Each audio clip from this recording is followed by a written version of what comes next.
Them asked Bob Marley one time about ganja, and Bob Marley said, ganja, herb. He said something about herb is the healing of the nation, but he also said ganja is only something big and mysterious for those who don't smoke ganja, but for those who smoke ganja, it's not all that. Ganja is something where allow you to go inside of yourself, right? Alright, so looking at this article now, the article says target the ganja babies. Urgent focus is needed on children using the weed as they face increased mental health risks. You know, everywhere you look nowadays, and this you see, right? Everybody a crush up a thing in them palm and roll up a thing and a go back, so go burn a thing. And for more than 4 decades, marijuana has been synonymous with Jamaica. It was traditionally associated with the Rastafarian community in Jamaica and is regarded as a herb of religious significance by the Rastafarians. We all know that that is their sacred herb, right? It can be used medicinally, aiding the meditation, as well as for body aches and pains taken internally, as well as even used on the outside as a salve or something, and is widely used as a sacrament in their religious ceremonies. However, the use of marijuana has transcended its traditional use from that of a sacrament of the Rastafarians, and it is now being used as a recreational drug in mainstream society. So, we must understand, say, a lot of the youths them nowadays just roll up and burn something and reason with my brethren. Typical thing, right? However, it has assumed both cultural and religious significance and is regarded as a harmless, holy herb that bestows wisdom on its users. Marijuana has permeated the society to such an extent that the taboo once associated with its use has diminished, and this has led to it being more available. As a result of such availability, the weed is easily accessible and can be found in the palm of many of our country's youths, 12 years old to 19 years old. I crush out a thing, not true? Especially those in the lower socio-economic communities. So in other words, then the poorer people them smoke more ganja than the upper richer people then, or the people that are more well-to-do socio-economically. With the amendment of the Dangerous Drug Act, decriminalizing the use and possession of small quantities of marijuana, as you know, in Jamaica they recently did so under the law. I believe it was if you're found with anything below 2 ounces. It is projected that more youths will be using the drug. This is just a statistical projection, right? Given Jamaica's history with marijuana use and its so-called power of wisdom, persons are unwilling to accept the fact that this herb can have any ill effect on one's mental health. And persons who admit to suffering ill effects from its use are seen as weak. That's what I'm going to talk about. This policy seeks to address the effect marijuana usage has on the mental health of adolescents and outlines options for preventing marijuana usage and reducing ganja-related harms. Alright, so reading through this little article now, it takes me back to a place where I can actually speak of personal experience.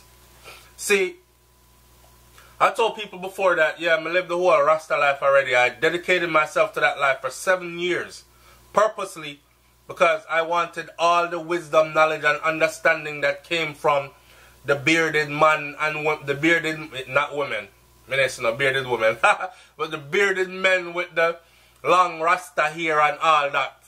I wanted so much to know what they know.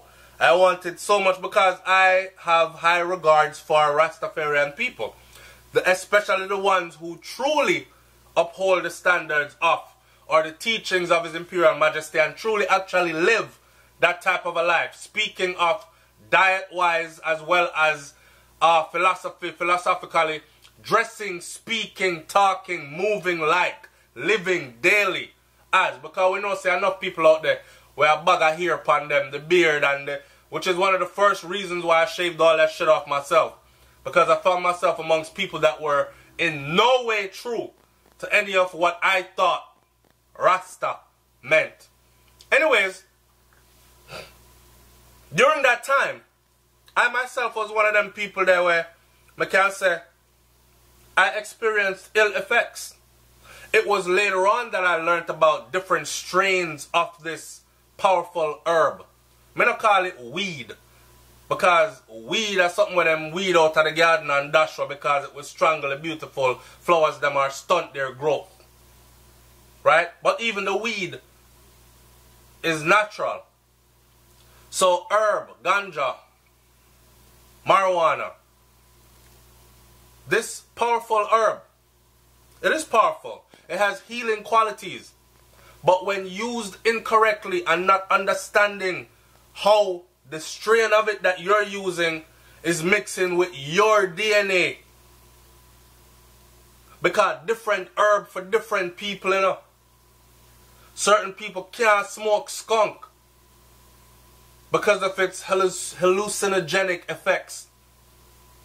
Now I'm not talking about all the extra stuff though. Nowadays them have weed when not even grow out of the earth. Them grow it upon water with electricity, light and different color lighting and all this other kind of stuff. Me not talk about them there. And them spray things pan it and whatever. I'm talking about herb that come up out of the earth. You have different strains of herb. Right? And if you frig around and catch the wrong strain of herb, you can find yourself in a world of hurt. I've found myself before in places where, and I would like for my audience to chime in the comment section and tell me. So, I found myself in places where, when I first started smoking herb, my bun a spliff, man. And I tell you, say, I'm sitting there, and my mind started doing something like this. Get up, walk, don't walk, run. Don't run, fly. But you can't fly, wait. Run faster. You hungry? Damn, you hungry. Go get something to eat. No, I'm not really hungry. Like my mind racing against itself. And these things are coming in like at the speed of light. Your thoughts are coming at the speed of light. And you're hearing these commands in your head. Right? Now, when I've explained this to people before, them I say, nah, man, something in your herb, man. Or, you're weak. It wasn't weak. I got to learn this. It wasn't weak. And there wasn't nothing in my herb. It was me smoking in excess of what my limit was. Somehow we can't go take a one draw. Literally. But how many of us go around with brethren them and go take one draw? Them laugh after you. Call you weak. That's your limit. It's just like a man who can drink off a whole big bottle of alcohol, intolerance high. You go over there and the first glass you take, you done for the night. It's the same thing with the herb. And not to mention again the strains, the different strains. Some people already have a trippy mind, wild imagination that don't need no enhancement. Herb is a kind of thing like this. It relaxes you, yes. Some strains do. Some strains empower you and make you feel like you want to get up, clean up the whole house, go chop grass out the door, do the garden, wash the car, cook dinner, all them kind of something there. Then you have another strain, you burn it, and you feel like you just want to sleep all day.